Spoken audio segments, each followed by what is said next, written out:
Esto dicho, se puede ver de muchas formas, conjuntar muchas cosas para un esfuerzo, para realizarlo. Se puede ver de muchas formas. Fundamentalmente es eso, coordinar un conjunto de cosas para encaminar algo que queremos solucionar, intervenir, conjuntar una diversidad de cosas. Y la universidad lo hace a su manera.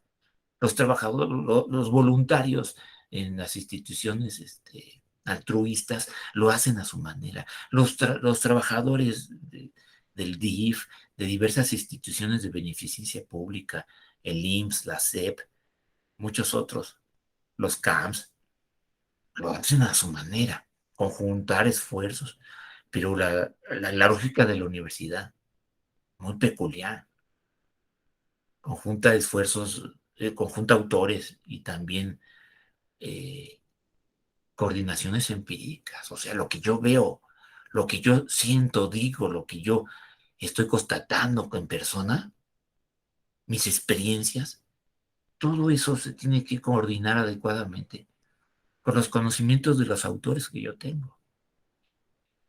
Eso caracteriza a las universidades. Y vaya que en contextos que los alumnos de repente no tienen para comer, sin embargo existen los milagros de que entienden bien a los autores, llegan a entender bien conceptos, a pesar de todo. Si no, desde cuándo fuera el principal pretexto.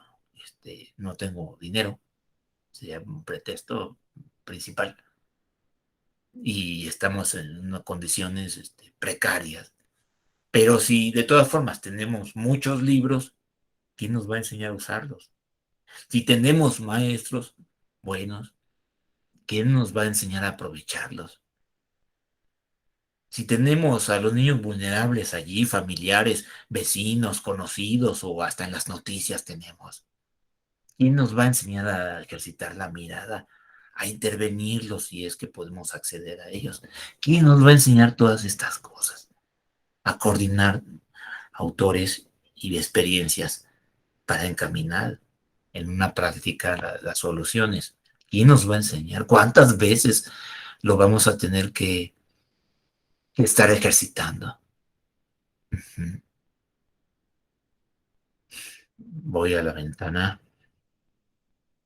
Sí, no sé si haya preguntas a estas alturas.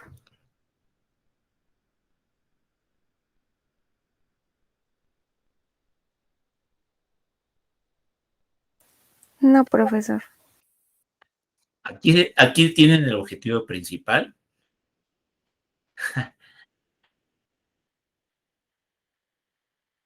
Me gustaría tener la introducción de un examen profesional al que hace rato fui, porque precisamente el asesor decía que no era tan buena una alumna. Yo digo que sí es muy buena. Era la que hizo el examen profesional en la mañana. Me daban ganas de presentarles la grabación. En la introducción de su presentación decía unas cosas bien importantes, bien importantes. Pero una cosa es leer un párrafo así de volada y otra cosa es entenderlo en su profundidad, en sus profundas implicaciones. Me encantó que dijera que no se limita a lo cognitivo, sino también hay que adquirir una conciencia. Ahí le pegaba un punto bien clave. Pero para tener ahora sí que conciencia de la profundidad de este enunciado, se requiere toda una formación, estar percatados. Y pensamos que son rollos, ¿eh? O sea, yo creo que lo que más daño hace a la educación es que ustedes, precisamente ustedes, tiendan a pensar que hay rollos, que los maestros tiramos rollos. ¿Qué es un rollo? ¿Qué es un rollo? ¿Mm? Estas palabras, los alumnos aprenderán a reconocer las vulnerabilidades educativas en la primera infancia. Vamos a ver qué es rollo. Reconocer las vulnerabilidades educativas de la primera infancia. Es un primer paso. O sea, podemos reconocer vulnerabilidades educativas, pero de muchas formas. No, aquí como un problema que se impone. Un problema que se impone y que nos invita a solucionarlos. ¿Con qué? Con habilidades y recursos. ¿Eso es rollo? No es rollo. Son palabras que van a la realidad y regresan a la mente. Un niño ve, un niño ve, digamos, miren, una cosa que se me caiga, pero que no se rompa. A ver, aquí tengo. Y qué bueno que es lo pueden ver, ¿no? ¿Qué es esto? No, maestro, es que está Bueno, la hoja. voy a ponerlo. Sí. Ujú. Es una Una plaza plastilina. de maíz. Un niño le hace así y de repente juega, ¿no? Se cae. Juega que en un punto, un pequeño movimiento, pequeñísimo, provoca grandes consecuencias, digamos así. Ahora, pequeñito, pequeñito, pero pequeñito, ni lo vieron. Vean mi mano. Ni se van a dar cuenta del momento en que, mira, ni se dieron cuenta, ni se vio moverse mi mano. Bueno, ese ejercicio, donde te opinas una pequeña cosa causa grandes consecuencias. Ese ejercicio, el niño lo tiene en la experiencia, ¿m? O sea, porque lo hizo, con su mano, con su visión, con el objeto, lo hizo. Lo tiene en su experiencia, pero después va a donde gusten, a dormir, a platicar con el hermano, en donde estén, pero lo recuerda. Esos recuerdos están, eh, esos recuerdos son encarnados, o sea, es como la huella de la materialidad en la mente. Recordamos algo que nos pasó. Esto lo recuerda el niño. Y elabora, aunque no esté en el acto, lo recuerda, elabora ideas, elabora aquí adentro. Aquí adentro tienen potencia lo que vamos a llamar la materialidad de la experiencia, aunque suene muy feo. ¿Qué es esa materialidad de la experiencia? Que sí la podemos tener en la cabeza, esa materialidad de la experiencia. Y revolver esa materialidad de la experiencia en nuestra cabeza, en nuestros recuerdos, nuestras imaginaciones, nuestras reflexiones, nuestros análisis, nuestras descripciones, nuestras ideas, toda esa materialidad de la experiencia puede estar revolviendo con fantasías, ideas, imaginaciones, representaciones, análisis, reflexiones, descripciones, uf, con muchos ejercicios. O sea, no es nada más esto ya, es de que la cabecita hace muchas cosas con ese recuerdo, que llamo materialidad de la experiencia. Hace muchas cosas. Entonces no es nada más que el niño haga esto ya, ¿verdad? Es un ser pensante. Es un ser pensante que puede más distanciarse de esa experiencia y reflexionarla, hacer muchas cosas con el puro recuerdo, ¿eh? A veces recuerdo también, hay nociones de recuerdos inconscientes también. No necesariamente debe ser un recuerdo así, muy, muy claro. A veces no sabemos de dónde viene cierta cosa que aprendimos, pero pues está esa materialidad de la experiencia por ahí en nuestra cabeza escondido y no sabemos exactamente dónde tuvimos eso. Lo que yo quiero decirles es un principio fundamental que ayer, que es el ida y vuelta entre la experiencia y la reflexión, el ida y vuelta. No pienso complicarlo más.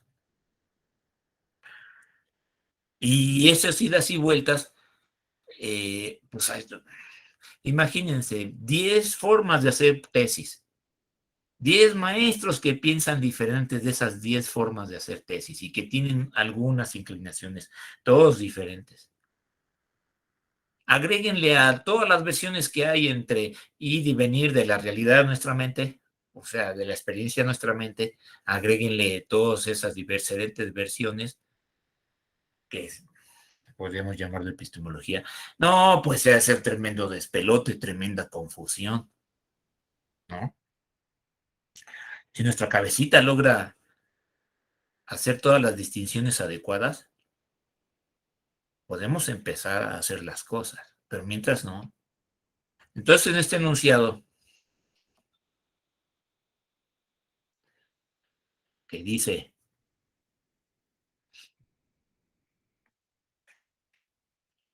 recurrir a un conjunto de diversas habilidades y recursos. ¿Ah? Se dice fácil, fácil, se dice fácil. Pero dentro de eso tenemos que hacer líneas distintivas, hacer muchas cosas. Si vamos a recurrir a ese conjunto de habilidades y recursos de manera útil, tenemos que adquirir muchas cosas. Distinciones, clasificaciones, híjole, que es una habilidad, ¿no? Que es un recurso tan abstracto en este momento. Pero como los artesanos, ¿m? Así, por ejemplo, si vamos a poner una chapa en una puerta, tenemos primero que hacer el hoyo en la puerta para que entre la chapa. Pero si no tenemos la noción de lo que es una chapa, no vamos a poder hacer nada. Necesitamos esa herramienta redonda que hace la rueda. Necesitamos un taladro. Necesitamos escochebre para que nos salga bien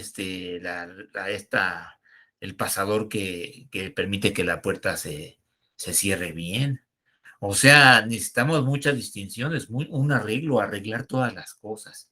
Eso es fundamentalmente lo que ustedes deberían tener muy en cuenta, porque más adelante ponemos ejercicios en donde ustedes pongan en práctica esos arreglos de habilidades y recursos.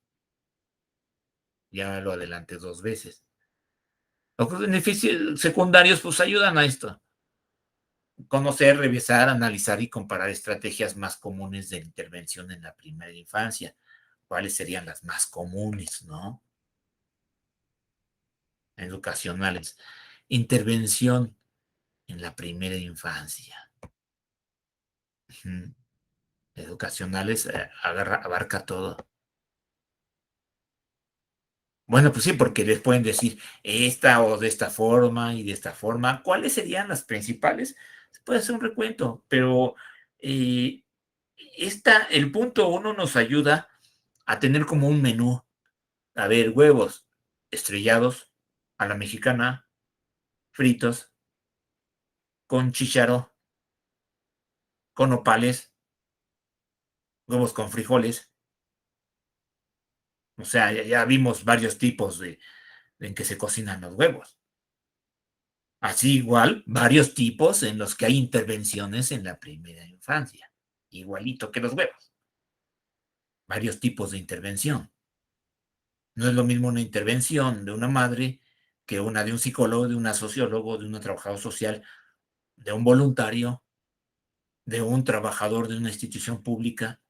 No es lo mismo el que interviene en el DIF de los que intervienen en la PROCU, ¿no? Podemos ahí más o menos conociendo los diferentes tipos en que se cocinan las intervenciones. Pero es importante para que nos demos cuenta que sí pueden existir esos tipos, ¿no? 2, tener noticia y analizar casos concretos. Qué importante es que existan esos niños, como la clase de curso pasado. Deberían existir y me llama mucho la atención la tremenda resistencia de 2 o 3 alumnas para señalar su alumno. ¿Cómo se llama? ¿Dónde está? ¿Quién es?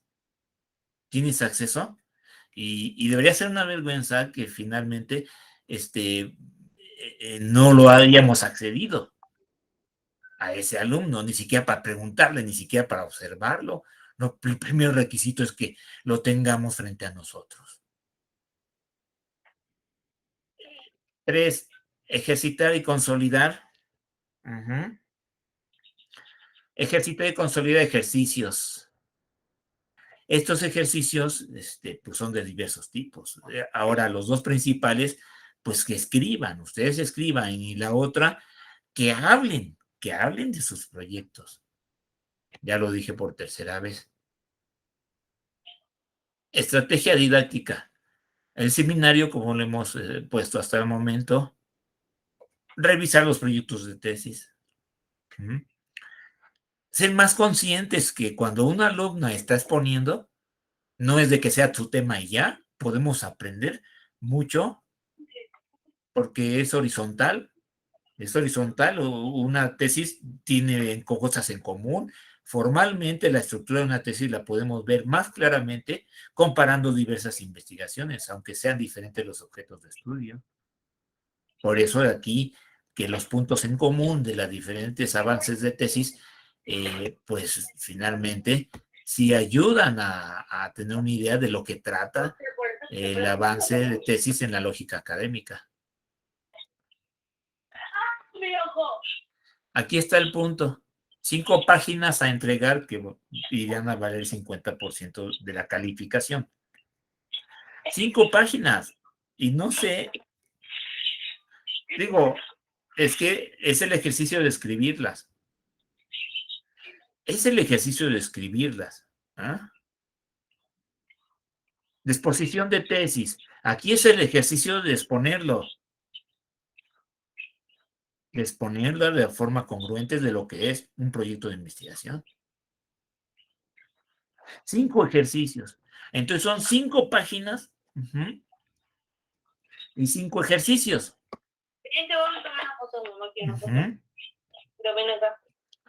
Claro, esas 5 páginas no va a ser su proyecto de tesis resumido, ¿no? Aquí pongo de consensación de primeros desarrollos reflexivos y analíticos en torno al problema, objeto de estudio, hipótesis. O sea, que...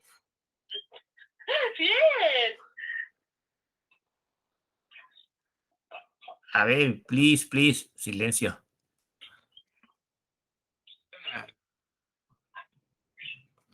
Cinco páginas en donde, como gusten, pero ahí rondando problema, objeto de estudio, hipótesis. Porque no es que yo lo diga, el problema, los objetos de estudio y las hipótesis se tienen que estar combinando. Aquí podremos agregar una cuarta, las experiencias de observación. Problema, objetos de estudio e hipótesis y experiencias de observación de cada uno de ustedes. Y como gusten, pero finalmente, ¿dónde está la congruencia de todas estas cosas? El problema es un vacío ante el cual decimos, queremos solucionar algo. Eso es un problema, un vacío ante el cual decimos, queremos solucionarlo. El objeto de estudio es lo que perceptivamente, de forma inmediata, decimos, la solución que lo llena toda la imaginación. Esto podría llenarlo. Objeto de estudio sería lo que de manera más perceptible en lo inmediato hay que tomar en cuenta para solucionar ese problema. Más perceptible en lo inmediato. La hipótesis nos damos cuenta que eso perceptible en lo inmediato puede verse de varias maneras, pero tenemos que apostar a una de ellas. Entonces la congruencia está.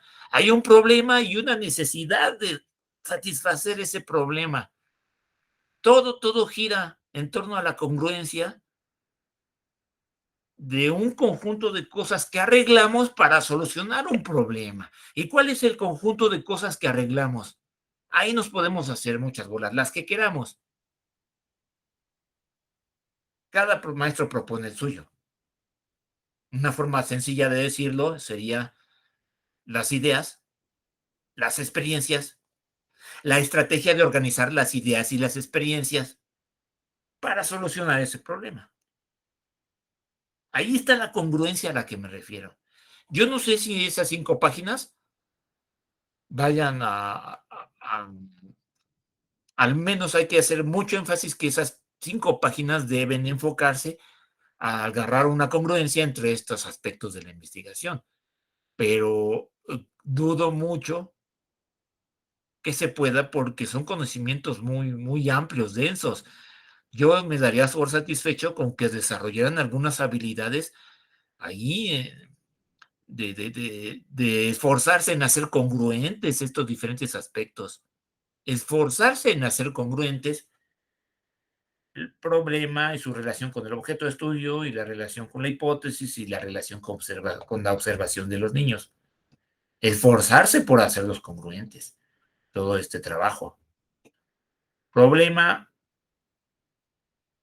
y arreglo para solucionarlo. Es así, al grado mínimo es problema y solución que le damos. Esa es la congruencia mínima de un proyecto de investigación. Mínima, muy resumida. Si los desplegamos, pues podemos ponerlo así en términos de diferentes coordinaciones de partes de una tesis para dar respuesta a algo. Lo podemos desarrollar más, más, más. Bueno, 5 páginas, valor 50% al final del curso. Y la exposición de las tesis que digan que va a estar tratando las tesis. Otros 50, con eso ya tenemos el 100%. Y hay por ahí una serie de trabajos que voy a tomar en cuenta que pues ya entregaron, no va a caer en la bolsa rota, el que vieron en la tablita de la vez pasada. Entonces, pues les paso por WhatsApp esto. Vamos a guardarlo al escritorio.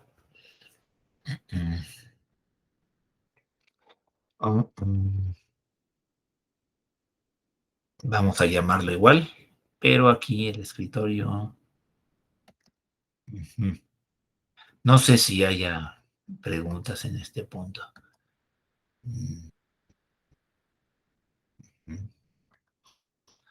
Y del escritorio lo subo al WhatsApp.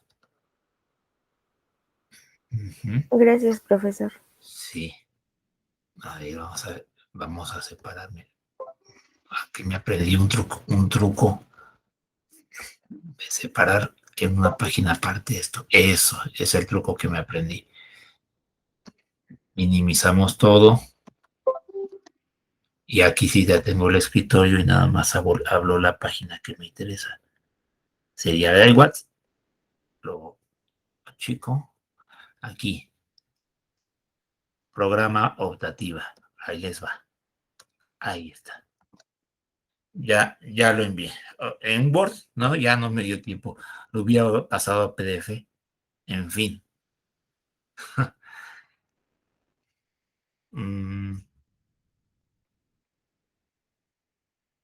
Les sugiero que lo lean detenidamente. Esta grabación solamente puedo tener el link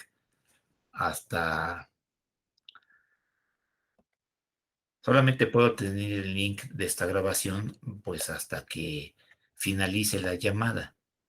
No es lo mismo el link de conexión que el link de grabación. Finalizando la llamada, pues podría enviarlo, ¿no?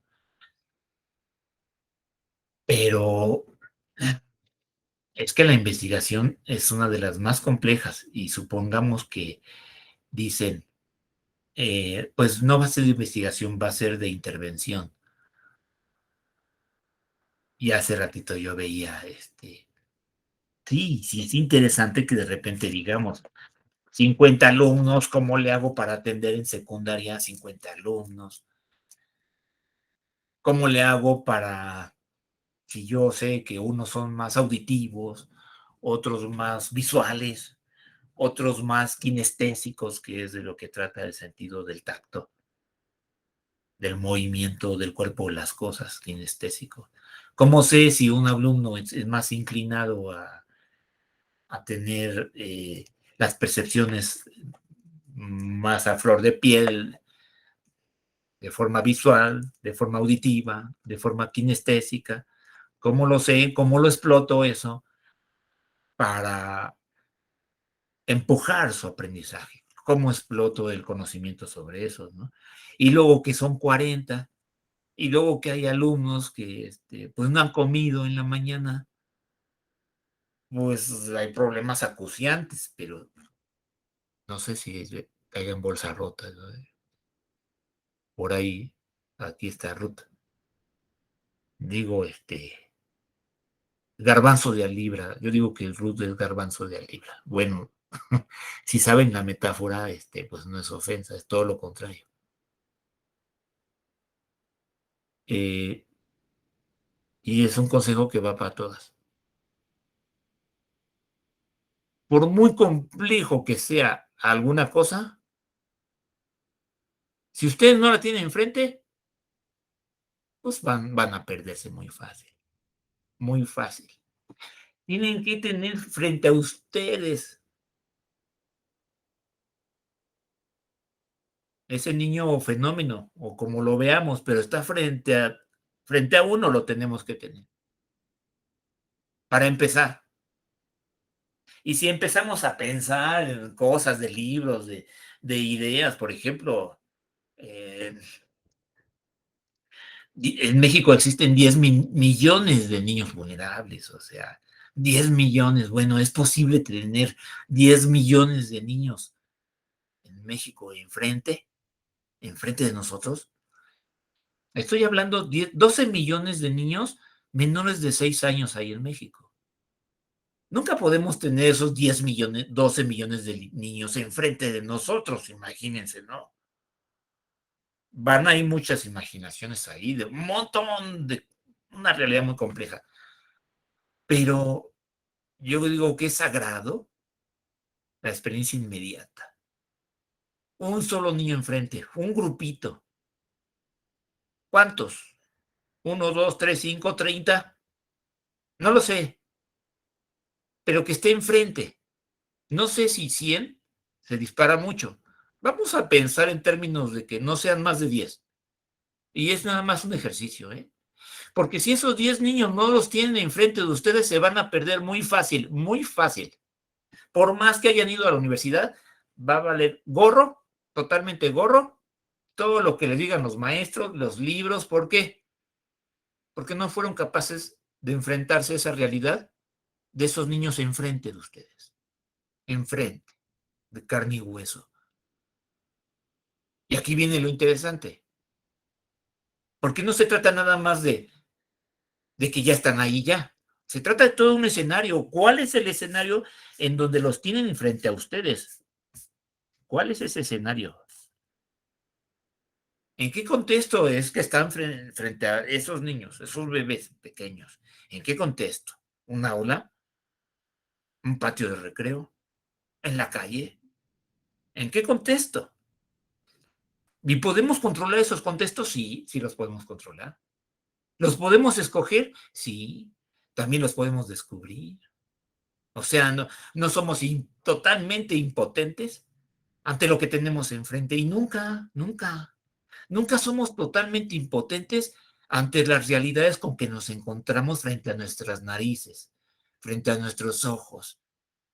Entonces el primer consejo así de oro es, de ahí parte que no se confundan, de tener las cosas enfrente. De ahí parte todo, porque llegamos los académicos, les metemos muchas cosas a las ideas y todo, pero el sentido común de cada persona, con su realidad inmediata, eso es lo más precioso. Esa capacidad de inteligencia que tenemos todas las personas al tener algo enfrente de nuestros ojos es irreemplazable. Ni la ciencia puede con eso. Es el primer paso entonces para no confundirse. Porque entonces luego, por espíritu práctico, ustedes ya tienen 20, 25 años, algunas menos, 17, 25, 30 años, ustedes ya tienen los añitos suficientes como para reconocer un contexto, para reconocer de qué se trata la cuestión cuando un niño con vulnerabilidad educacional y con un contexto. Ya luego sabemos de qué trata un contexto. No es de que lo veamos por partecitas, ¿no? Como en TikTok, luego decimos, ¿y esto qué? Y todos dicen, contesto, pues ahí amén de que explique, ¿no? Porque algunos ni se meten. Pero ya somos adultos y sabemos lo que es esas personas que nos interesan, que son bebés, niños pequeños y sus contextos. Entonces tenemos antenitas ya como adultos para organizar y entender una situación, entender un niño en un ambiente, entender un niño inmerso en problemas, en situaciones, en contextos.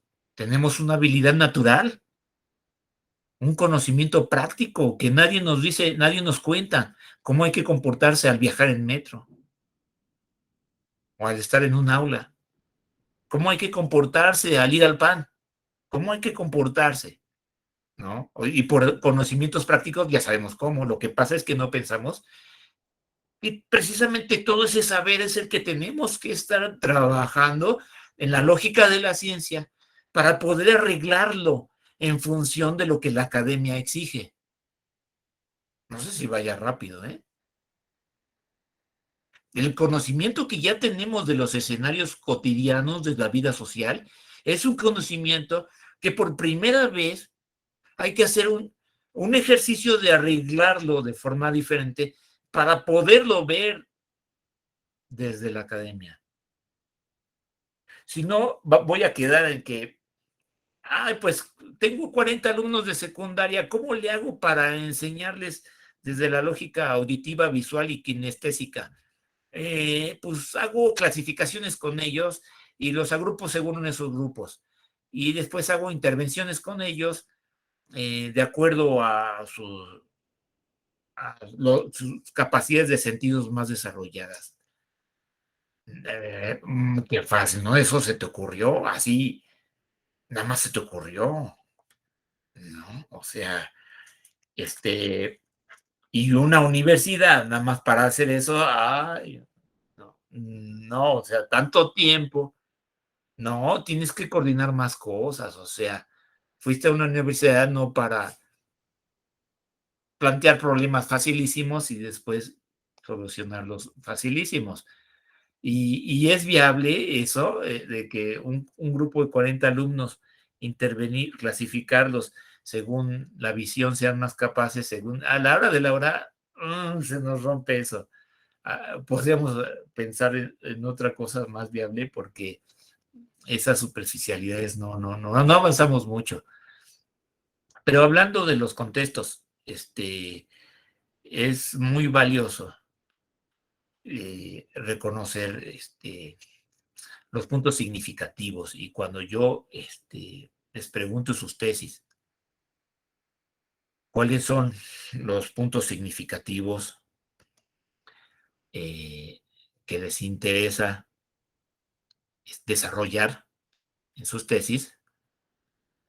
Estoy refiriéndome nada más ni nada menos que a esos puntos a partir de los cuales pueden agarrar fuerza en estar haciendo sus desarrollos. Esos puntos significativos pueden agarrar fuerza. Si alguien dice hábito,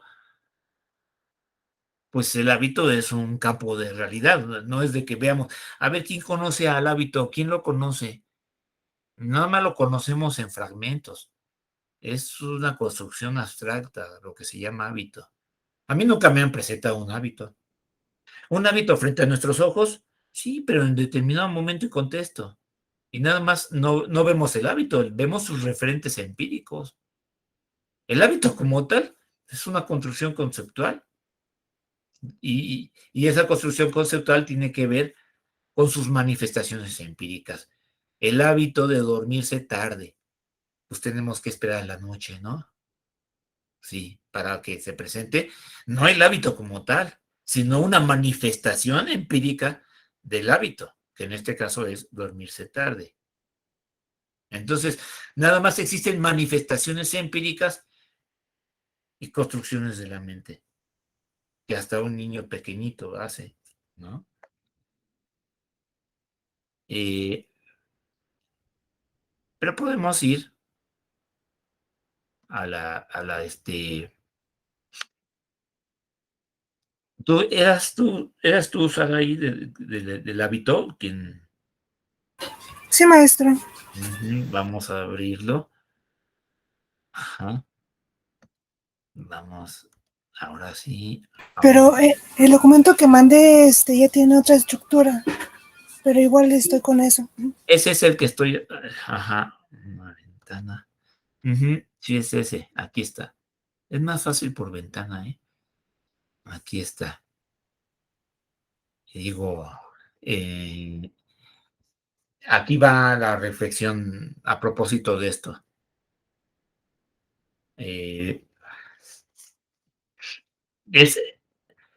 el hábito, ¿no? Nos interesa hábito. Ahora, sabemos que los hábitos los podemos ver en determinados momentos, pero hay que estar vivos, o sea, alertas, atentos, para saber dónde y cuándo se presentan esos hábitos. ¿Dónde y cuándo? ¿En qué momento se presentan? Porque obviamente, si no estamos atentos a eso, vamos a perder el conejo. No podemos nosotros estudiar los hábitos si no tenemos el conejo que los manifiesta. Tenemos que tener esos referentes empíricos. ¿Dónde encontramos esos hábitos? Aquí hay algo importante porque necesitamos tenerlos frente a nosotros, esos referentes empíricos. De otra forma, vamos a volar y entonces acabaremos con una revisión. Bonafe o fulano o perengano piensan del hábito estas cosas. No, no, no, no. ¿Cuál fue tu contacto de experiencia con respecto al hábito? ¿Cuál fue tu contacto de experiencia? Y resulta nada más que nos echamos un recuento muy rico de autores y finalmente de la experiencia directa, pues como que hasta nos sentimos prohibido hablar de eso. ¿Por qué? ¿Por qué sentimos como prohibido hablar de las experiencias directas? ¿Por qué? Viene al final, ¿verdad? Estar ahí. Sí, maestro. Ah, aquí. Perfecto. Ajá. La actividad de lectura para muchos es muy complicada si queremos que los infantes se adentren a este mundo. Ah, caray, se colgó esta. A ver, me va a volver a llamar. No, híjole, se, se fue la batería. Le voy a tener que decir que me llame al otro. Le voy a tener que llamar. ¿Tiene el teléfono de, cómo se llama? ¿De Ángeles? ¿Tiene el teléfono? Sí, maestro, yo lo tengo. A ver, pásamelo, por favor. Sí, permíteme tantito.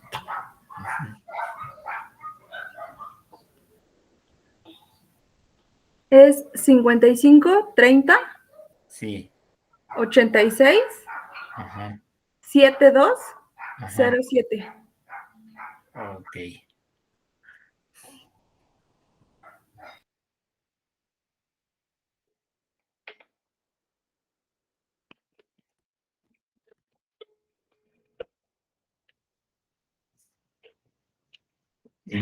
Ya.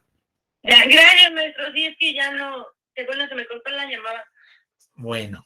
No, a mí se acabó la batería del otro teléfono, pero ya estamos aquí. Con razón le quise marcar y ya no me entraba la llamada. Sí. Gracias, doctor. Sí.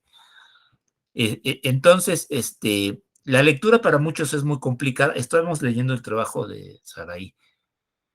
Para muchos la lectura es muy complicada. Si queremos que los infantes se adentren a este mundo, es necesario tener un espacio y un horario establecido para ir formando poco a poco un hábito. Bueno, para empezar nos estamos refiriendo a ese hábito, pero trazado, a los cuantos añitos, meses podemos estar así como familiarizando en este mundo. Es un mundo, ¿no? La lectura es un mundo, no nada más de una persona que tiene un cuerpo, se pone en cierta posición, toma el libro en sus manos. Eso es un mundo.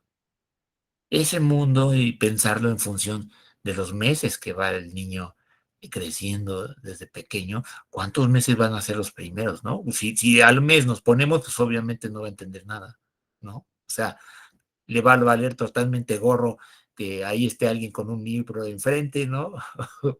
Más grande sí lo puede empezar a entender, pero ¿a partir de cuándo? Es una pregunta interesante. Los padres de familia o los cuidadores, abuelos, tías, deberán comenzar con relatos cortos, con imágenes y acorde a la edad del infante. Es muy importantísimo. Deben de realizar los sonidos, las voces de acuerdo a lo que se está narrando y así poder atraer su atención. Bueno, va a llegar un momento en que el niño reconozca el libro como una fuente. A lo mejor no es estrictamente necesario que la tenga que conocer como una fuente, pero sí saber que ese escenario en ese adulto haciendo cosas, haciendo algo que para los adultos llamamos leer, ese adulto en, ¿cómo decirlo? En un arreglo de cosas típico. ¿Qué es ese arreglo de cosas típicos? El libro sostenido en los brazos, ¿no? En las manos. La mirada dirigida hacia el libro. El niño comunicándose de determinada forma con el niño. O sea, son un conjunto de detalles organizados lo que le da el mensaje al niño, que es lectura, ¿verdad? ¿Verdad? ¿Mm? Un conjunto de cosas organizadas que le dan el mensaje al niño que se trata de una lectura. ¿A qué edad puede reconocer a eso? Estoy seguro que desde antes de los 6 meses.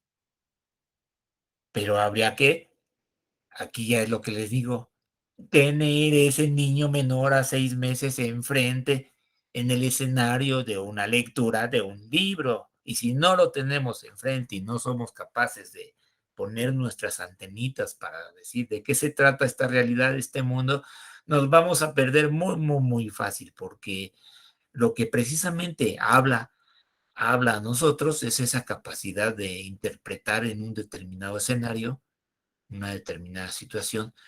Lo que nos va a orientar es esa capacidad natural de decir qué sucede, qué sucede. A ver, hay un papá, hombre, 33 años, en su casa, ¿a qué horas?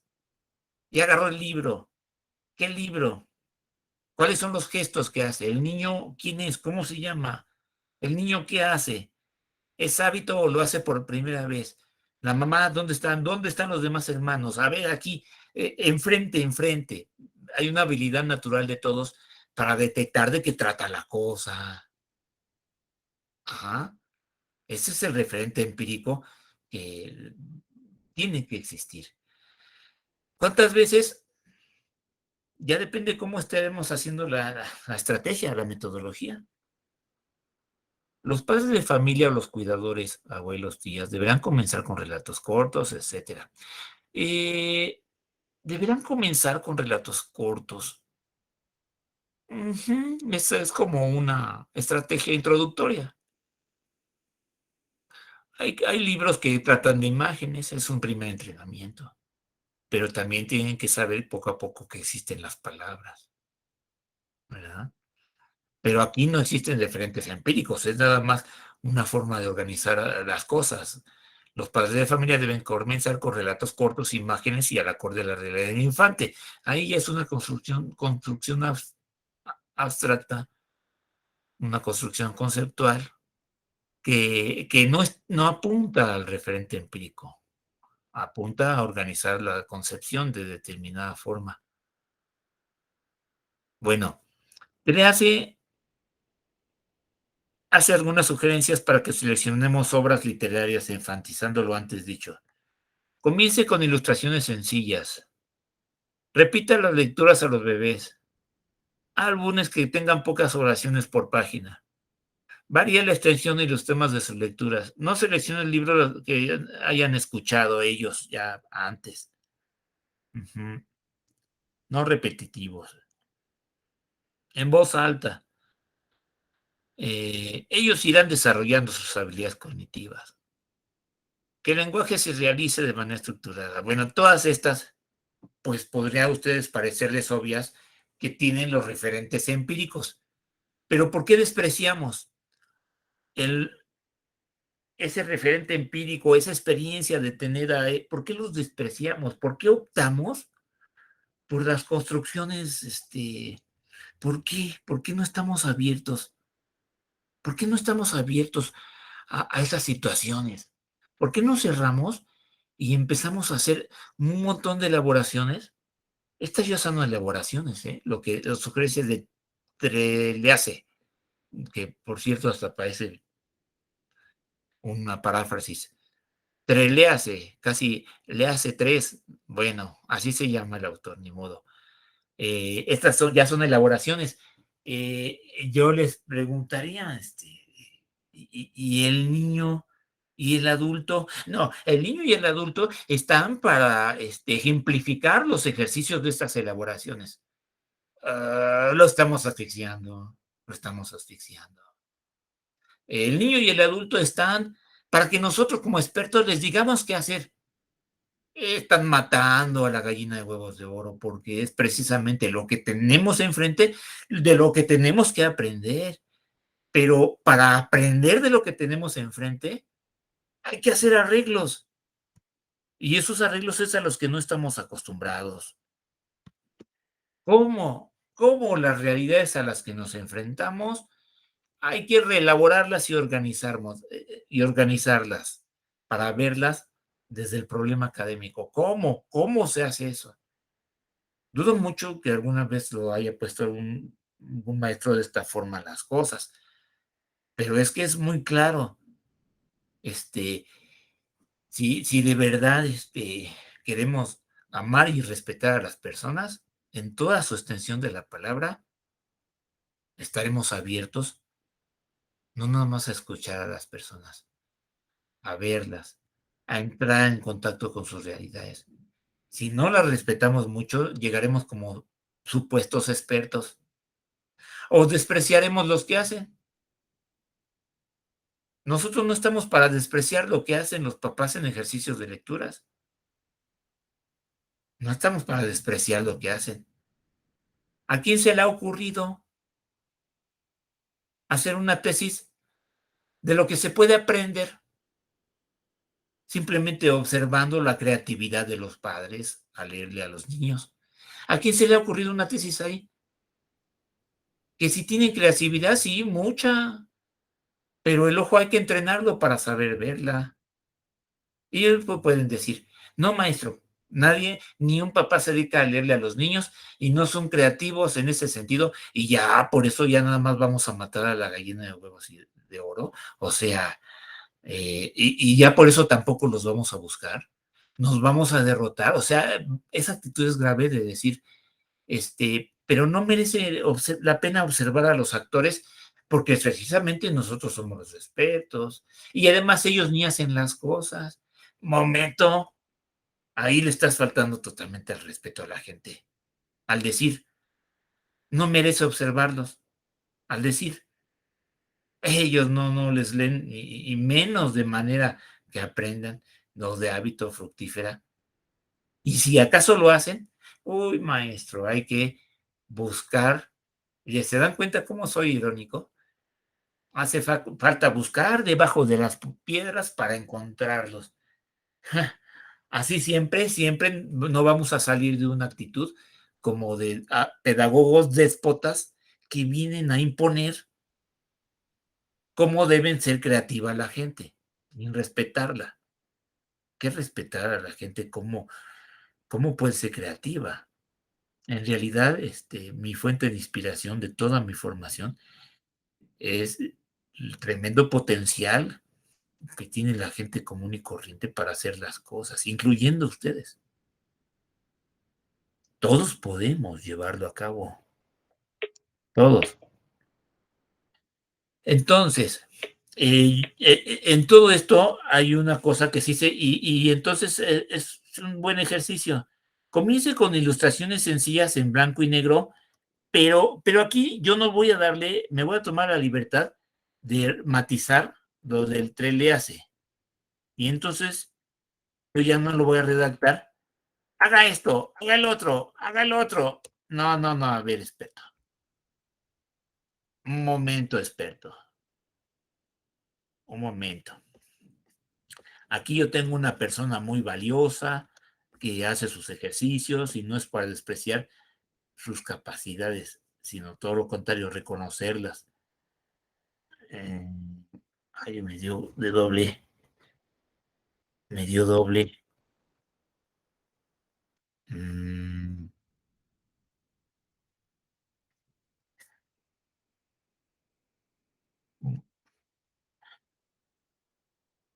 Aquí está, ya lo tenemos aquí, pero déjenme que me dé una sola página. No sé por qué me dio. A ver, lo voy a agrandar. Listo. Vamos de nuevo a Trelease. Acá está. Vamos a trabajar. Ujú. Porque este enunciado nos está diciendo, haga esto, haga el otro. No, no, no, Trelease. No me vas a decir qué hacer. Lo voy a redactar en forma de respetar ese ser humano que tenemos. Observe, y es lo que les enseña la maestra Olivia, y ella y yo nunca nos cansaremos de decirles, observen, observe ese momento cuando el papá esté, Maestro, disculpe, pero se ve negro. se ve negro. Sí. Voy de nuevo. A ver. Una ventana.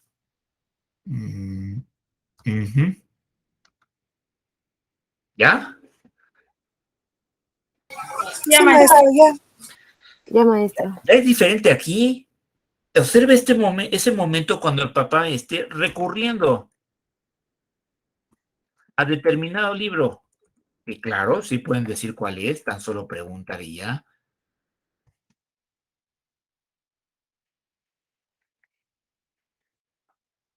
¿Ponemos el título del libro? Bueno, pues no tenemos la experiencia, necesitamos la experiencia exacta. Pero de todas formas vamos teniendo ese ensayo de aterrizaje, porque esto se trata de un ensayo de aterrizaje. Observe ese momento cuando el papá esté recurriendo a determinado libro con imágenes.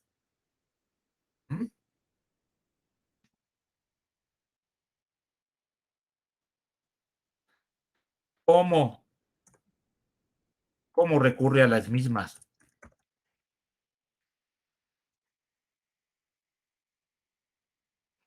¿Voltea el libro para enseñárselo al niño?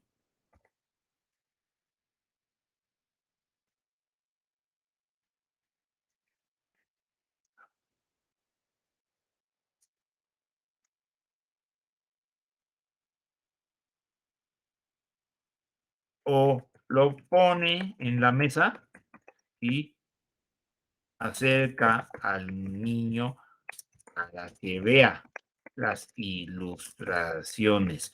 Esto puede parecer tonto, no lo es nada. Nada es tonto en esta cosa. Precisamente estamos entrando al campo de lo que nos parece tonto u obvio para precisamente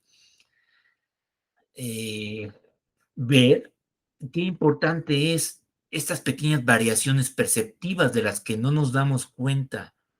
Esa variación perceptiva entre tenerlo en las manos o ponerlo en la mesa y acercar al niño, esos movimientos del cuerpo son cruciales, porque tienen que ver también con hábitos, tienen que ver con formas de expresar el lenguaje corporal, con sentimientos, con muchas cosas, son cruciales.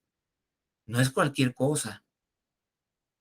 Y pueden hacer muchas palabras que podemos estar desarrollando. Esas ilustraciones son fotos, son dibujos, están familiarizadas, el niño está familiarizado con ello, con esas. Muchas pueden hacer, muchas, una explosión de preguntas. Y finalmente, ¿cómo se usa todo eso?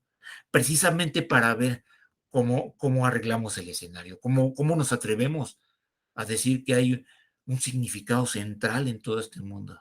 ¿Cómo nos atrevemos a esto? Pero ya me estoy adelantando mucho.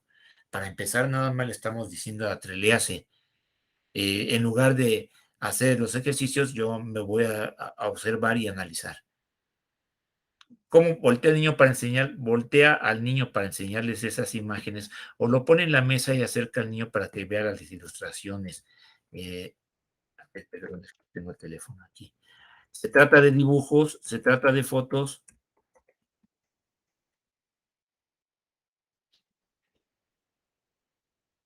¿Qué se trata? Mucho colorido, por supuesto. Los coloridos les llaman la atención. Pero aquí viene lo principal. ¿Qué imágenes son? ¿Ah? Pues sí, a ver. Y ya ven cómo el sentido común trabaja solito. O sea, ustedes saben luego, luego de qué se trata. ¿De qué ilustraciones? ¿Qué ilustraciones se trata, verdad? Coloridos, por supuesto. Entramos a un tema muy amplio también, los coloridos. Híjole, fíjense que al menos mi experiencia me enseña que muchos dibujos de libros, ilustraciones de libros para niños, muchos están como de una forma totalmente absurda y confusa. Ay, los hacen, si tuviera alguna vez, los tendría que enseñar. Yo no entiendo, la hora de la aventura sale un personaje con una cabeza de televisión, ¿no? Un niño menor, pues no va a entender nada, ¿no? Pero no es tanto que lo llegue a entender o no, sino que le coartan la capacidad para coordinar fácilmente lo que ve en la realidad y lo que ve en la televisión. Le ponen un abismo en medio, como diciéndoles, métete en la tele, ahí es más real que la realidad.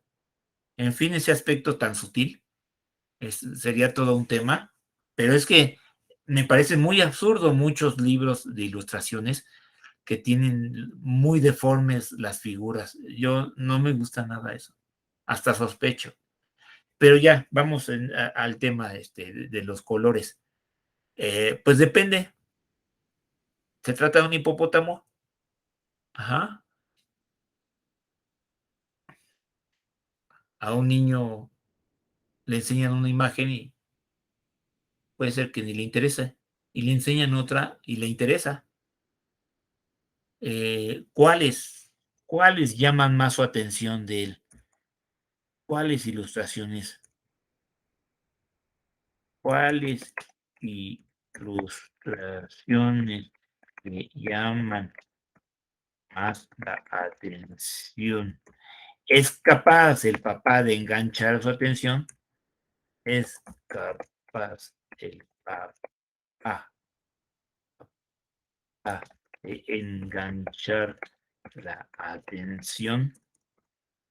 Y miren, ya después contestando todas estas preguntas, tendremos ya no al conjunto de consejos de 313, de 3 ya no tenemos un conjunto de consejos, tenemos un conjunto de experiencias. Y es a partir del análisis y el estar pensando esas experiencias, precisamente que va a ser una de las fuentes principales para dar solución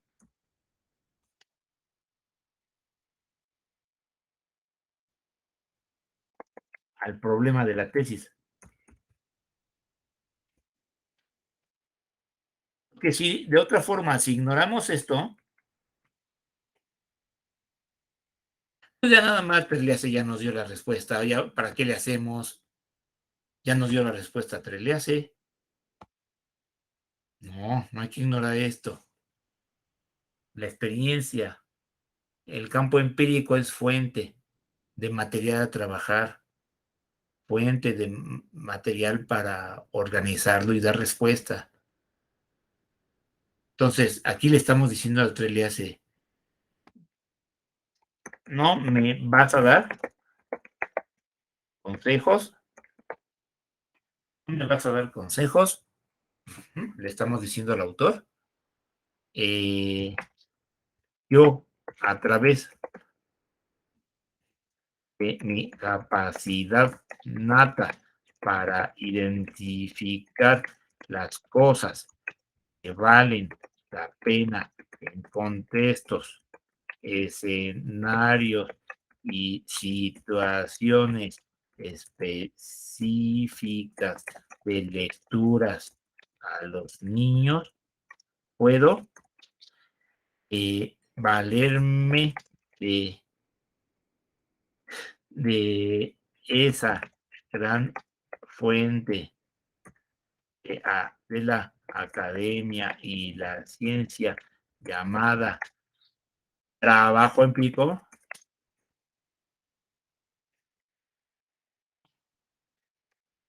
para dar solución.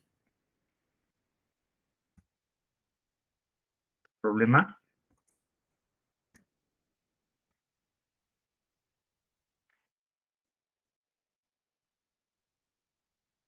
Bueno, vamos a analizar esto así. Claro que tienen que tener el ejercicio, hacer muchos ejercicios. A ver.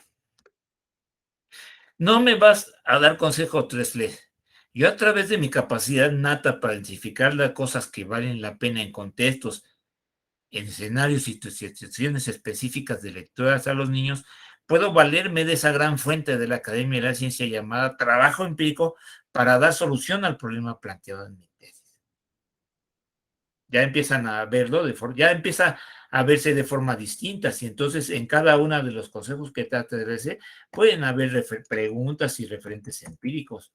Entonces el caso es tener material no de 3D, sino material empírico para analizar nuestro propio material. ¿Para qué queremos que nos den las cosas ya digeridas, no? O sea, todos los autores ya nos dan pan comido. ¿Eso es el chiste de la academia? A ver, vamos a ponerlo en rojo. Nos dan pan comido. Y si está duro ese pan, en dado caso, cocinan para nosotros y nosotros ya nunca somos los cocineros, ¿no? Voy a quitar el en rojo, no me gustó.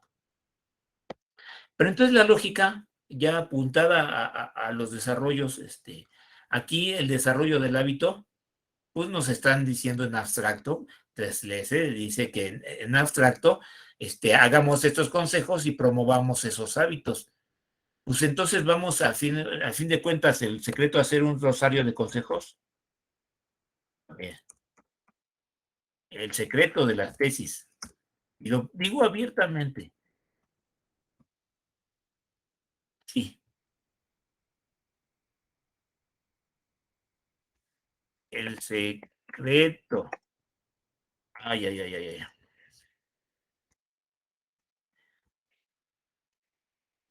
O el plus ultra. ¿Alguien sabe qué es plus ultra?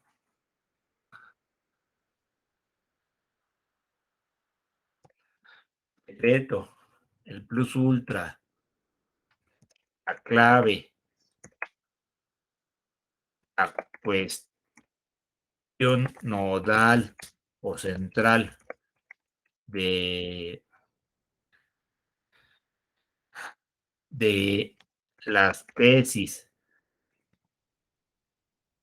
es ofrecer un rosario de consejos. O sea, finalmente eso es el objetivo de una tesis, dar un conjunto de consejos, una lista, y le llamo despectiva irónicamente rosario, porque es algo así como decir, bueno, pues nada más repítelo muchas veces y te van a obedecer.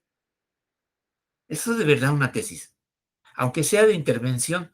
La intervención se debe quedar, a ver, Vance, y aún cuando sea intervención, aquí va la pregunta, aún cuando sea intervención,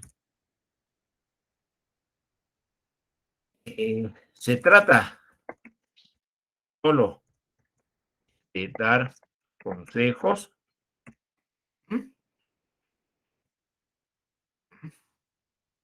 Consejo,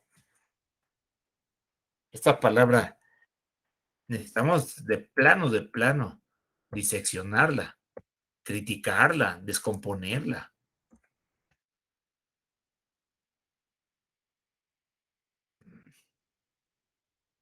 En rojo, no, ya no lo tengo.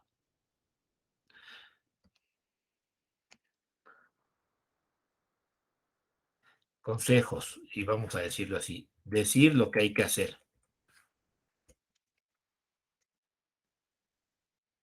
Yo no voy para nada en mis clases, consejos, consejo, algo así como acercándose a sus oídos y diciendo, haz esto, haz el otro, ¿no? ¿Así? ¿Por qué no lo vemos como eh, praxis en frente de ustedes? Ya es diferente.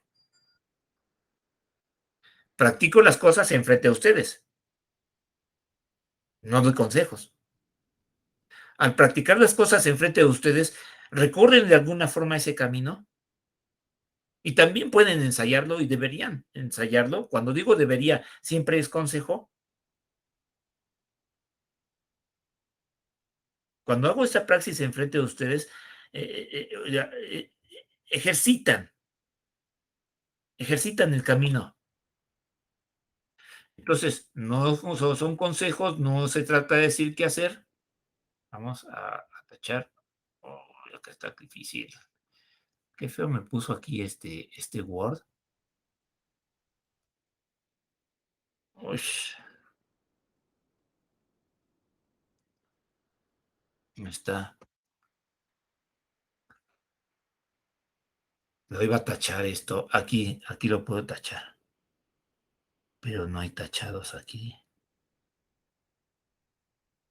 Mm, Vamos a ponerlo en un colorcito. Vamos a ponerlo en rojo. No, ¿por qué no lo ponemos en gris como diciendo, uy, nos conviene ignorarlo? Nos conviene ignorar eso.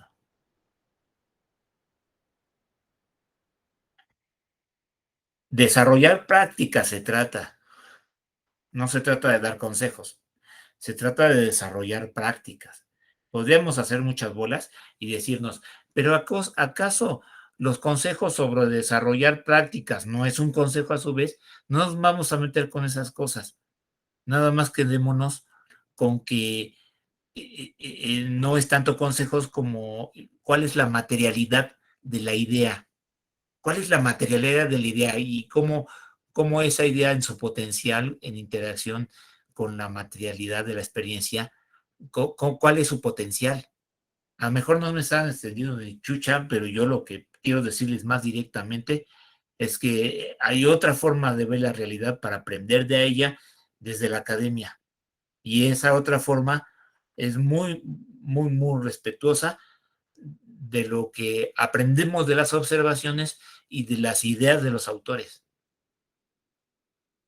Muy, muy respetuosa. Fíjense que entonces se trata de respetar toda una tradición, ¿eh? Tenerle respeto y seriedad a toda una tradición académica. Porque entonces se va a tratar nada más de cómo podemos atender a 40 alumnos en secundaria, así y ya. Afortunadamente hay alumnos que piden más, exigen y critican, y qué bueno que los haya. Me encantan más esos. Me encantan más los, ahora sí que los que no vienen exactamente para obedecer. Ustedes lo que hacen es obedecer, pues sería hasta ofensivo. Ustedes deberían, a partir de lo mostrado, ¿cuál es el papel de un alumno a partir de lo que se le muestra? ¿Eh? Recorrer la experiencia, de ella. Aquí ya no está en gris. Ahorita lo pongo en negro.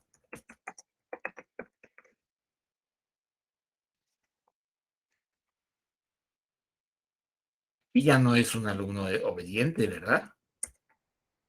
Ah, es que la obediencia también es una palabra muy, muy peyorativa, muy negativa. A ver, fuente. Vamos a ver, no. Ahora ya no puedo. Aquí está. Vamos a ponerlo en negrita normal. Automático. Qué diferente entonces, ¿verdad? Hay una resemantización del consejo, no es nada más. Te aconsejo esto y el otro. No, que sea totalmente fundamentado el consejo. No es decir lo que hay que hacer, ¿eh? Es recorrer la experiencia y aprender de ella. Para mí es eso lo que hago en todas mis clases. Enfrente de ustedes hago esa praxis. Si no me atendieron, pues, totalmente tiempo perdido de sus vidas. No, no debería ser así. Deberíamos, pues, explotar cada segundo, porque cada segundo de nuestras vidas es precioso como para desperdiciarlo. Cada segundo en la escuela que esté aprovechado al 100%. Claro, hay otros ejercicios que podríamos hacer así. Es muy importante que incluya libros con repeticiones. Bueno, a ver, miren, aquí voy a hacer el resumen. Casi entonces sería, aquí vamos a desarrollar la reflexión de esta forma. Por eso es evaluación formativa la que quiero con ustedes, porque no me voy a esperar a que, entreguen trabajo y ya. No se trata de eso.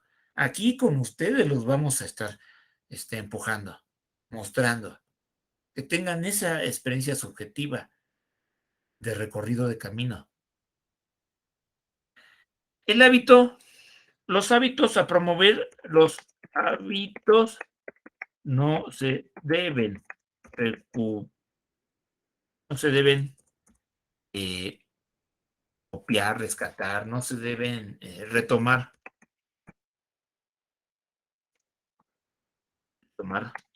automáticamente de lo que nos digan los autores de determinados libros. Aunque no se duda que podemos aprender muchas cosas de eso. Ellos, sino que el problema es que se refuerce la simple actitud de obediencia ante unos consejos u órdenes que se nos dan, en lugar de despertar la curiosidad, el estar activo y ser creativos.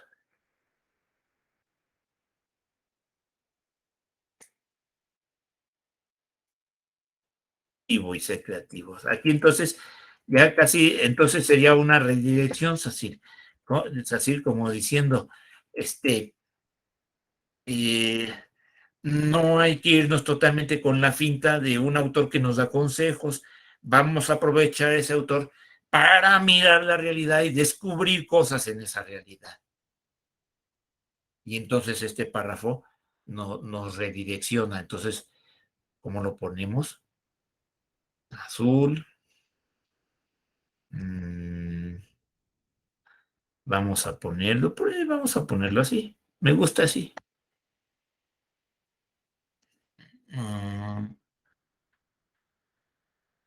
El problema es que se corre el peligro.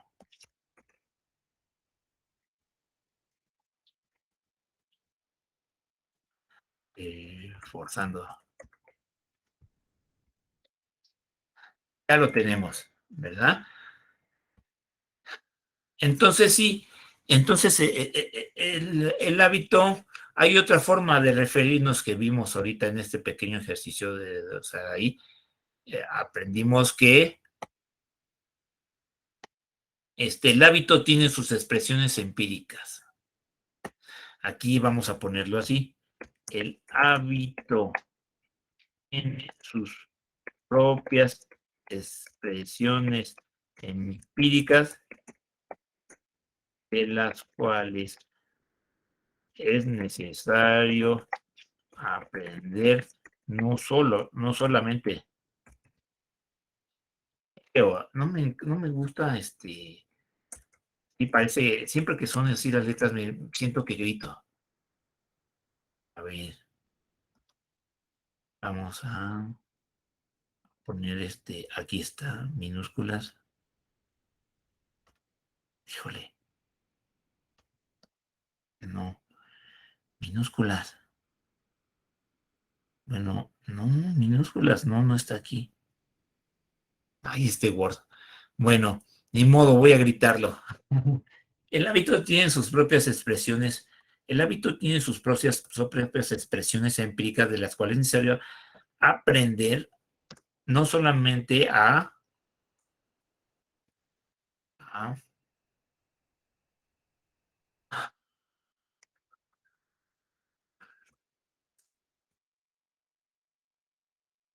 mm, observar a la gente,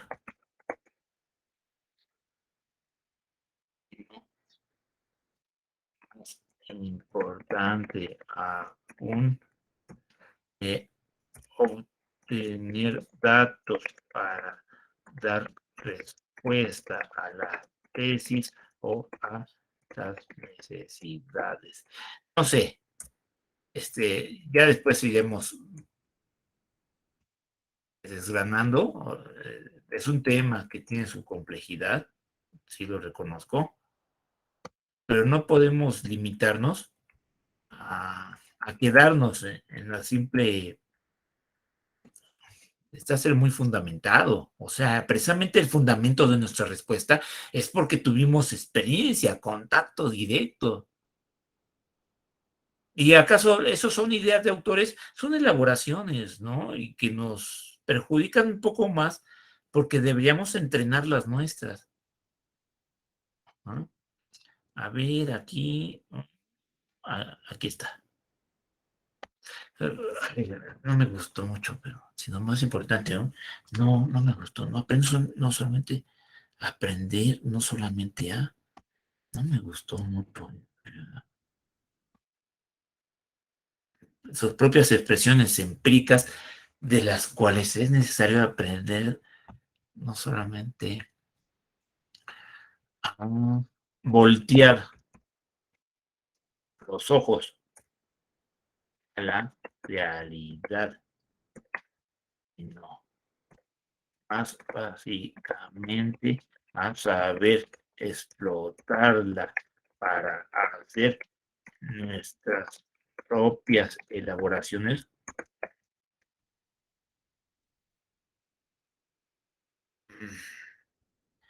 Ya,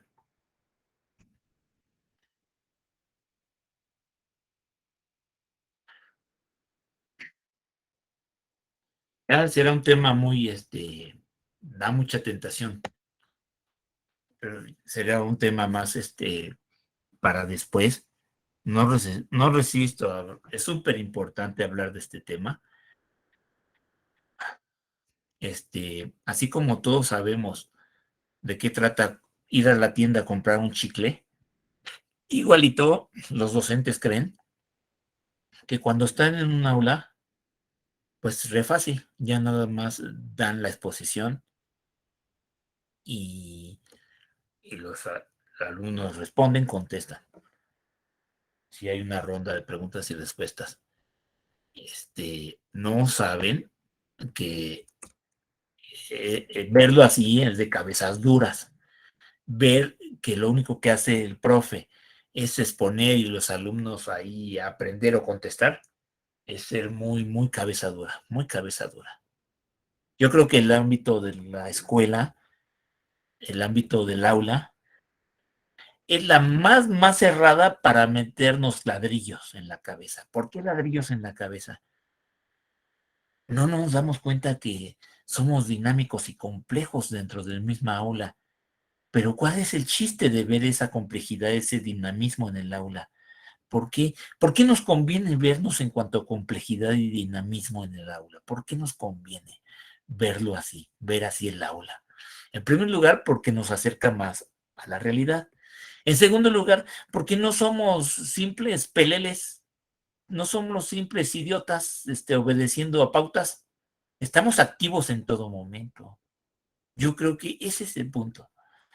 El tomar en cuenta que de todo el posible caos, complejidad que hay en una aula, tenemos, sin embargo, la sabiduría suficiente para estar en el punto, en el mero punto donde las existencias se realizan. Es posible, si es que se trata de un aula. Digo, y siempre, aunque no queramos, las existencias se realizan. Podremos hacer el ejercicio de un aula donde por muy mecánico o repetitivo que sea lo que se hace en esa aula, por muy mecánico o repetitivo, existe un punto en donde la gente se respeta lo suficiente a sí misma como para decir, me gusta pensar en esto, me gusta hacer esto, prefiero hacer esto, yo puedo hacer este juicio. Ah, ¿verdad? Entonces sí podemos ver que sí hay un campo de actividad y si hay un campo de actividad en los alumnos involucrados en ese aprendizaje, pues con mayor razón, ahí está el punto. El caso es que se manifieste. ¿Mm?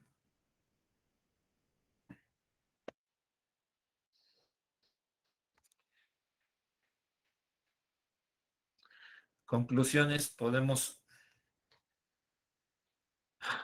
sacar, aparte, en una ronda, vamos a hacer una ronda ya final. ¿Y qué conclusiones podemos sacar, Ruth, de esta clase?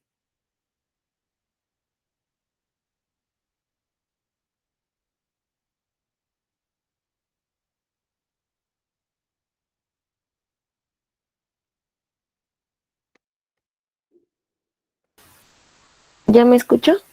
Sí. Ah, perdón, es que tengo problemas con mi equipo. Bueno, la última parte ya no pude escucharla porque está fallando mi computadora, pero en cuanto a lo que estuvo explicando del trabajo de Saraí, pues creo que no solamente, bueno, en general de la clase puedo concluir que no solamente pues le sirve a ella, sino como lo mencionaba al principio de la clase, pues todas podemos ir viendo cómo se maneja pues esta parte de los trabajos, pero no pues como una crítica, sino como una ayuda y también que puede ayudarnos pues para nosotras identificar estas cuestiones, estas frases, esta idea, a lo mejor, por ejemplo, haciendo una comparación un poco entre el trabajo de Saraí y el mío, en la sociedad, cómo se maneja en la sociedad y cómo podemos pues visualizar más que nada las situaciones, las palabras y de qué manera podemos ir desarrollando cada una de estas, porque pues no sé, yo creo que con lo que hemos visto, bueno, lo personal, hacer mi trabajo, mi tesis, pues ha sido como de una manera un poco general y el poner atención en estos pequeños detalles, pues me pone a pensar en distintas cosas y hacia qué otros enfoques, pues puedo ir visualizando cada uno de los aspectos. Y también en general en compartir, más bien que mis compañeras compartan sus trabajos y que podamos ir pues prestándoles atención e ir haciendo distintos, tanto anotaciones como reflexiones, pues creo que es muy importante. Sí, sí, ayudan mucho los apuntes. Bueno, pasamos a la que sigue. Saraí, ¿cuáles serían tus conclusiones? Pues son muy importantes porque, como dice, porque es más allá, no sobre sus experiencias, es más, más rico exponer todo eso a lo que ya se ha dicho, ¿no? Como lo mencioné en mi trabajo. Otro ejemplo sería de que qué importante es que los padres dejen a los niños que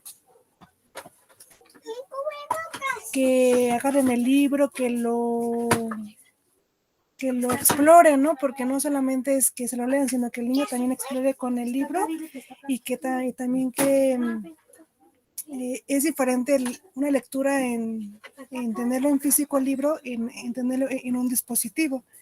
Y pues eso los enriquece a todos porque pues se van a mejor ciertos aspectos se relacionan en nuestros trabajos en conjunto y pues así poder realizarlo no como tanto teórico, sino con las experiencias vividas ya en el campo o en el área que queremos intervenir. Sí, y de manera natural también, en escenarios espontáneos, muy importante. Janet, en un minuto, la premura ya, pero en un minuto, ¿qué tendrías de conclusiones? Pues sí, se van abriendo muchos panoramas respecto a lo que hemos visto, ¿no? Sobre todo, más inquietudes respecto a lo que hemos estado investigando. En lo personal, dentro de nuestra investigación, varios maestros nos han dado, por ejemplo, puntos de vista que quizá nosotros no habíamos visto. Entonces, pues de cierta forma usted también ha hablado respecto a nuestro trabajo y nos ha dado un punto de vista que realmente pues tomamos en cuenta para nuestra investigación. Porque este semestre pues prácticamente nosotras comenzamos desde cero la tesis. Y eso que ya habíamos avanzado mucho, ya íbamos en el segundo capítulo, pero pues no, realmente pues volvimos a empezar. ¿Por qué?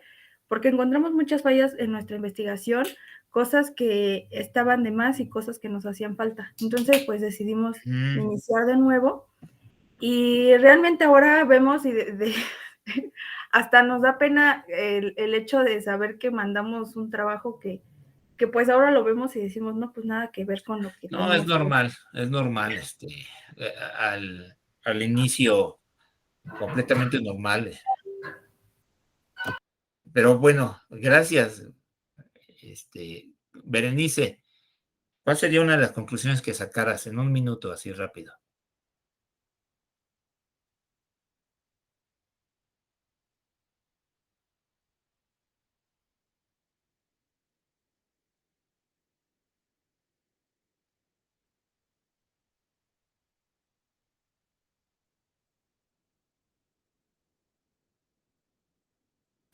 Creo que dijo, bueno, hace ratito dijo que no funcionaba su micrófono, entonces probablemente esté escribiendo. Ah, ya. Sacil. Sí, profe. ¿Sí me oyen? Sí. Bueno, pues creo que lo que nos menciona usted, que no solamente nos quedemos con lo que dicen los autores, ¿no? De cada uno de nuestros temas, que es importante que también nosotros lleguemos a una reflexión sobre lo que ellos ya dicen y en conjunto con lo que a lo mejor nosotras con nuestras experiencias podamos ir tejiendo. Y pues eso, ¿no? Que también lo que nosotros podamos decir o abonar, digamos, a nuestro tema, también pues es como de importancia, es relevante. Muy bien, muy bien. Y por último, gracias, Sacil. Gema, unas conclusiones que nos pudieras dar de la clase de hoy. Pues es que muchas veces nosotros ya creemos que así esa idea quedó, pero no. Hay veces se debe de rescatar un poquito más e irle rascando a qué pasaría si esto, qué pasaría si el otro. O sea, ver muchas posibilidades para nosotros también tener un panorama más amplio, ¿no? No solo, es como nosotros, ¿no? Creemos que en nuestra casa pues estamos seguros y así, y tenemos nada más ese panorama, pero cuando salimos a la calle vemos así todo el conjunto de personas y todo lo que van viviendo y los puntos de vista que nosotros vamos agarrando, que son diferentes a lo que nosotros creíamos, ¿no? Así igual aquí, por decir, nosotros tenemos una idea y ya entre todos pues vamos como que retroalimentando y aparte pues generando esa, pues no como tal duda, ¿no? Sino que una idea para nosotros decir qué pasaría así. Sí, Sí, sí, como cereza en el pastel de sus reflexiones de ahorita, el estar abiertos a la realidad, eh, queriendo armonizar varias cosas para darle solución a algo, es estar en un equilibrio constante, el estar parados, el estar combinando muchas delicadezas.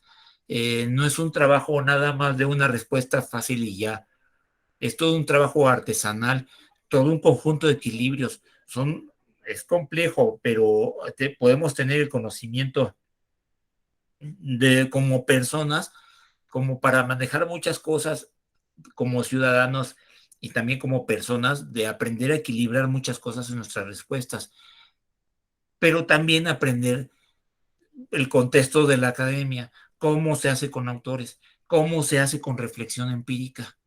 Y esa sería la conclusión que daría, de que esos son nuestros materiales en la academia, los datos empíricos y las reflexiones teóricas o de autores, y no autores que digan los consejos, sino que enseñen miradas diferentes. Entonces, lo que valdría de Tresler, o este autor que se apellida bien chistoso, Tresler, lo que valdría la pena rescatar es que no es tanto de qué conceptos, es mirada de él, ¿no? Y muy respetable, pero podemos usar esa mirada para operativizar observaciones, pero y a lo mejor después hacemos más desarrollos porque estos trabajos son retroalimentadores. Vamos a seguir con la maestra Olivia. Eh, Este, ya después veremos, vamos a dejar pendiente una lectura diferente que se le pueda dar a Tresler, ¿no? Pero sí se puede, no nada más que quede en un conjunto de consejos de este autor, no. Puedes dársele un giro y Tresler nos enseña a poder observar varias operatividades, ¿eh? Ajá, de la forma de la lectura nos da. Entonces, es un conjunto de observación de operatividades que podemos reformular a Tresler. Bueno, pues ya estamos a 5 minutos de la clase, jóvenes e ilustres, me alegra que hayan recopilado pues esas enseñanzas, amén del aspecto creativo que hay que empujar siempre, ¿verdad? Amén significa así sea. Quedémonos en este punto del así sea, ¿no? Bueno, pues me despido, sí, Ruth.